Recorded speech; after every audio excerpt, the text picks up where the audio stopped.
7h12 sur Europe 1 en direct du Grand Palais. Ce matin, en plein cœur de Paris, Dimitri Pavlenko, vous recevez le directeur des rédactions du Figaro et Signature Europe 1, Alexis Brézé. Bonjour Alexis. Bonjour Dimitri, bonjour Anissa. Bonjour Alexis. Je vous présente pas, vous êtes l'un des... plaisir de vous voir à une heure inhabituelle pour moi. Mais surtout que ce soit vous qui nous recevez. Ah, mais je suis très heureux. Oui, car vous êtes évidemment l'un des deux éditorialistes politiques d'Europe 1 Matin également. C'est Vincent Trémollet de Villers qui officiera d'ailleurs tout à l'heure. Merci Alexis, en tout cas de nous recevoir sous cette grande nef du Grand Palais à 2 pas des Champs-Élysées. Vous y avez pris vos quartiers donc pour 3 jours pour célébrer le bicentenaire du Figaro, 200 ans Alexis. Alors je vous disais tout à l'heure, dans l'esprit des Français, bicentenaire c'est la Révolution française. Ça situe quand même la dimension historique de l'événement. 15 janvier, en fait c'est le 15 janvier 1826, le premier numéro. Ça ressemblait à quoi ce premier exemplaire du Figaro? Alors, 15 janvier, c'est qu'on est le 14, donc on est vraiment exactement il y a 200 ans. On n'est pas loin du bouclage là. Voilà, exactement. Le premier numéro du Figaro, donc on est sous la Restauration, sous Charles X, où la liberté de la presse est encadrée, on va dire, et très sévèrement encadrée. Et donc il y a des jeunes gens ambitieux, à la mode, qui décident de créer une feuille hebdomadaire. C'est une feuille hebdomadaire, c'est 4 pages, littéraire et satirique. On n'a évidemment pas le droit de parler de politique, donc on parle de théâtre, de littérature. On écrit sous pseudonyme, on prend les pseudos des personnages de Beaumarchais, Rosine, Figaro, Almaviva, et à travers la littérature et le théâtre, on parle un peu par le biais de politique. Alors certains disent que la vraie naissance du Figaro, Alexis, c'est plus tard, hein, c'est 30 ans plus tard. Oui, c'est ça. La vraie. Alors, donc ce journal va naître, disparaître, recommencer pendant une trentaine d'années. Puis en 1854 arrive le vrai fondateur du Figaro, qui est Hippolyte de Villemessant, qui est un génie absolu, un espèce de géant balsacien absolument incroyable, qui a tout inventé dans l'histoire de la presse, qui va faire renaître le Figaro en 1854. Et puis qui ensuite va le transformer en journal quotidien à la fin du Second Empire. On est sous le Second Empire, la modernisation, Napoléon III, Offenbach, les boulevards, le théâtre. Mais depuis l'origine, la dimension littéraire, théâtrale, artistique est très très importante dans le Figaro. Villemessant, il vit sur les boulevards et la matière du Figaro, c'est beaucoup le théâtre et la littérature. Alors vous me disiez Alexis qu'en préparant ce bicentenaire, parce que ça fait un moment quand même que vous travaillez dessus au Figaro, on s'en rend compte. D'ailleurs, tiens, on parlera un instant du hors-série Figaro consacré à cet anniversaire. Vous avez vous-même redécouvert l'histoire de votre journal, Alexis? Oui, c'est vrai, parce que nous on fait le journal tous les jours, et le site, et maintenant la télé, mais enfin bon, l'histoire, on la connaît assez peu. Et là, c'est vrai que pour faire cette grande exposition qui était aujourd'hui là dans la nef du Grand Palais, pour faire ce hors-série dont vous parlez, pour faire un livre qui est un gros livre fait par Étienne de Montetti, pour faire un documentaire télé, on s'est replongé dans tout ça.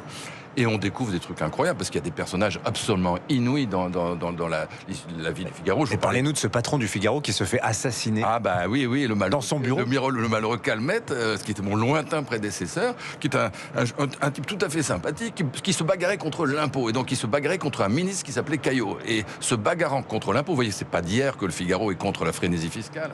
Il se bagarre contre l'impôt. Bon, il va faire un truc qui se fait quand même pas tellement, il va publier des lettres entre une personne qui à l'époque était la femme de Caillot, mais qui, quand elle les a écrites, ne l'était pas, mais où il parle de politique. Il dit, ouais, sur l'impôt, je l'ai enterré, j'ai fait semblant d'eux, etc.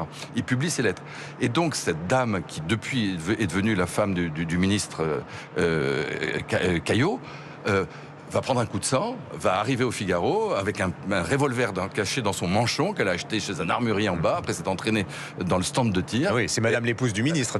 Les flammes du ministre va revolveriser le directeur du Figaro. Incroyable. Alors on l'arrête évidemment, elle dit ne me touchez pas, je suis une dame. Et on la met en prison, elle y reste pas longtemps et elle est acquittée.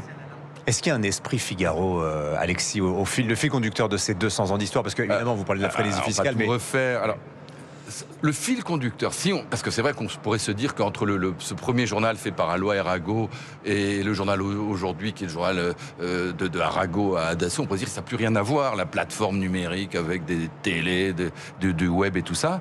Si on regarde, il y a une petite musique qui court d'époque en époque, la petite chanson de Figaro sur sa mandoline. C'est ce thème qu'on a pris pour cette exposition, tout ce bicentenaire, c'est celui de la liberté.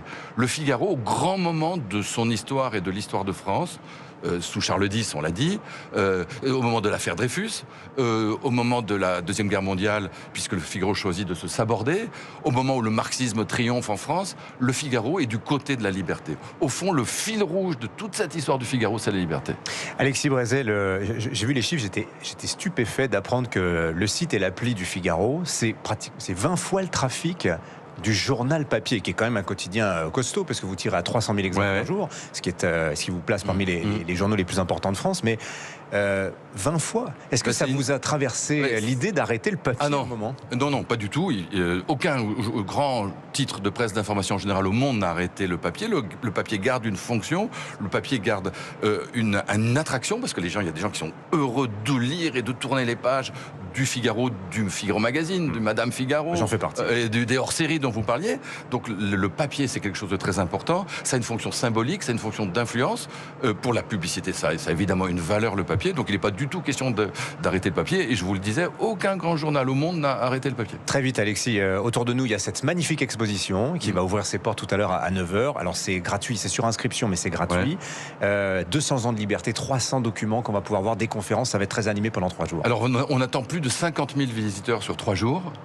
Donc pouvoir notamment cette exposition qui a été réalisée par Claire Blandin, qui est une historienne, professeure à Paris-Sorbonne, et par Guillaume Perrault, et donc qui ont réalisé cette exposition. Et puis toute la journée sur une grande scène qui a là, derrière nous, des débats, des concerts. On aura Patrick Bruel, on va voir aussi Christophe Barbier et son épouse qui vont nous jouer et chanter Offenbach, puisque Offenbach était le meilleur ami de Villemessant. Enfin, on va avoir plein de débats. On va voir Sylvain Tesson, on va voir Luciano De Ampoli. Enfin, énormément de monde. Giuliano De Ampoli.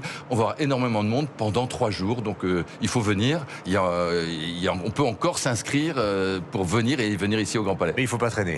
Exactement. Merci beaucoup Alexis Brézet. Merci Dimitri. Allez, qui officie à l'édito politique, vous le connaissez tous les matins sur Europe 1, le directeur des rédactions du Figaro. À tout à l'heure Alexis. Excellent début de journée avec Europe 1.